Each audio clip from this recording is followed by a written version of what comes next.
Hey guys, Nolan here. Today we're going to talk about something that's very important in riding that pretty much nobody really talks about these days, and that is waiting.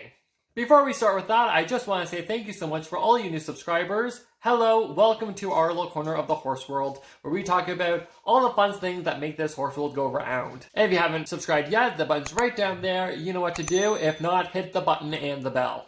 Okay, and now on to today's topic. Ready? Waiting. Everybody's heard the jargon.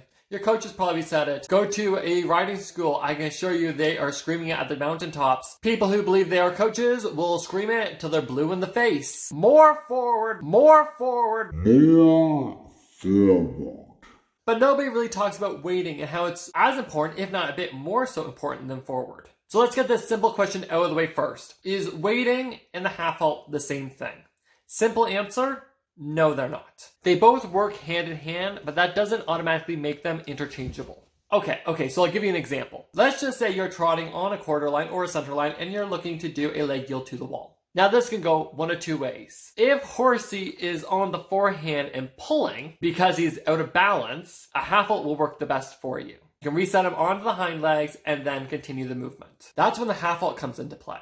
But this video is about waiting, not the half halt. If we're doing the same thing, down quarter line or center line, doing a leg yield to the wall, and the horsey is anticipating to go over to the wall and saying, forget about what you're thinking, we're going over here. I know you want to go over to that wall, I'm just going. That's when you have to say, we're waiting. So if you go to the first example where you need the half halt, that will rebalance him so you continue on your line. But to wait is to take 2 steps over, figure out that he already knows what's going on, and he's now saying, I'm taking control, we're going this way. You get to say, no, we're waiting, and we're not going over another step. We're going to stay here, going straight, until the horsey realizes we're not going over anymore, and we're going to wait until the rider asks to go over again. To make it simple, half halts reset the balance, waiting resets anticipation. Another example would be if you're doing a flying change and the horse decides, I know we want to do 10 piece down this line, I'll start the change now. And he does the change before you've asked for it. Once again, horsey should be waiting for the rider to ask the aid, not deciding to do it for the rider.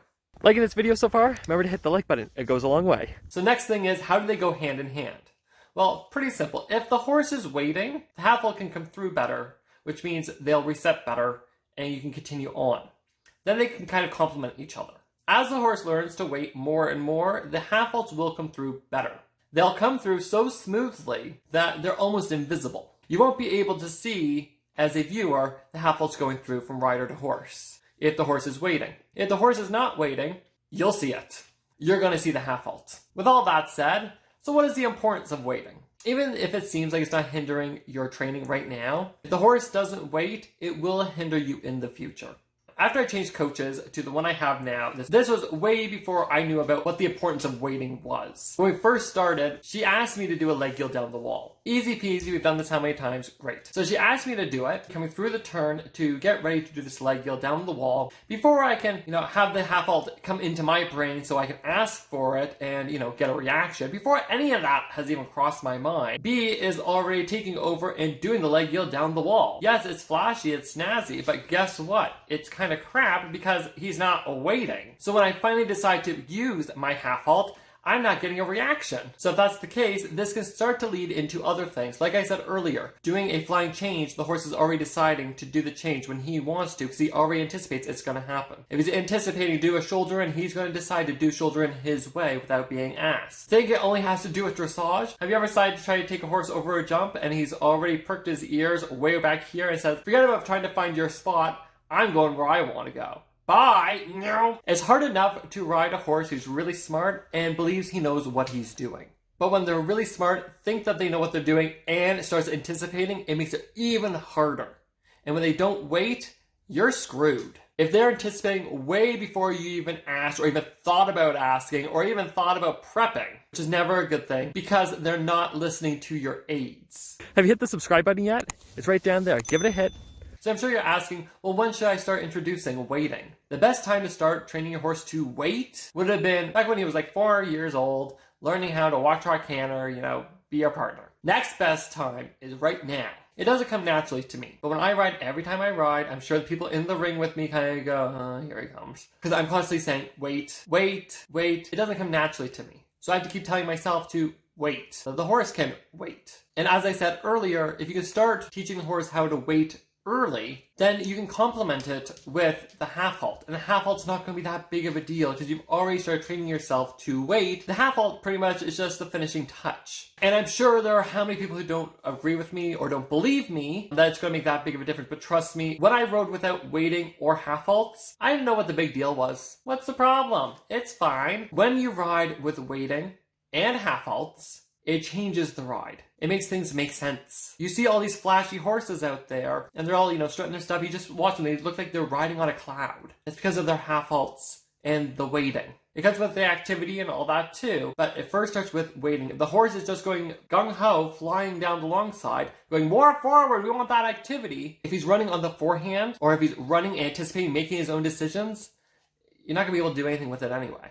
In another video, I will talk about more forward and how it's different from asking for more activity. I just wanted to put today's video about waiting because so many people, all they think about is forward, forward, forward, forward, forward, forward, forward, to the point where the horse is on the forehand running to beat the band. They think for some reason that, oh, my horse's back is tight, more forward is going to be the key, and sometimes it is, especially if you have a horse that is a little sluggy and, all right, let's go. Sometimes when you have that horse who is a bit too go, always thinking almost like 5 steps ahead of you, sometimes you just need to say, bring it back. As I say, everyone's very focused on forward, and I understand why they'd be focused on forward, but unfortunately there's another group of horses that don't need to go more forward. They need to learn to wait with their rider and wait for the next step to be asked, the next aid to come through. I just wanted to do this video because there are so many amateurs that get told the same jargon. It's just jargon, it's almost lingo that people just throw out there so it makes them seem like they know what they're talking about. I've watched how many riding instructors, trainers, they throw out all this lingo and it's ridiculous because they looked at their, horseback riding dictionary and said, oh, more forward, that's a term I gotta use more often. That makes me seem smart. More activity, that makes me seem smart too. Put him into a frame. Yeah, I like that one. That's what I gotta use that too. You need to have connection with your body to his back. Yeah, that's a good one. And it's almost like they read all these little bullet points in this dictionary and say, if I say enough of these points into my lesson, I'm being a real coach. Unfortunately, as I say, you can have a horse who is really athletic and really big mover and very forward naturally. And then they want him to go more forward because I want more of his back. His back's tight. If I ask him to go bigger, that'll engage the hind end more, which technically it can, and sometimes it does. But there are other times when it won't. So you need to take a step back and say, why don't we wait, get those hind legs pushing, and we can go back out again. That also goes into increase, decrease territory, and half halt. It all starts to links together. And as I say, in another video, we will talk about that. But right now, I just really wanted to put out there that waiting is crucial. If the horse doesn't wait and he's always anticipating, and he's always making decisions on his own because this is what you're going to want anyway, here I go, bye, it's as bad as a horse that's not going forward enough, that doesn't have enough activity. I'm going to do a few more of these videos about different mentalities and misconceptions that people put out there, and that kind of gets into our head, and then as amateurs, we think that's the be-all and the end-all. So just to recoup, I'm just going to quickly say, make it as simple as possible. The half halt and waiting are very similar. They go hand in hand, they complement each other, but that does not make them interchangeable. Half halts reset balance, waiting resets anticipation. And that's pretty much everything on today's topic about waiting and how it's as important as going forward and all the other terms. Let me know down below in the comment section what you think. Have you had a horse who has a problem with waiting and anticipates movements, or are you one of those ones that say, no, my horse gotta go forward? And if you like this video, give it a thumbs up. As I said earlier, it goes a long way. And down below are my links to my Instagram, my Facebook, my Twitter, all that stuff down below.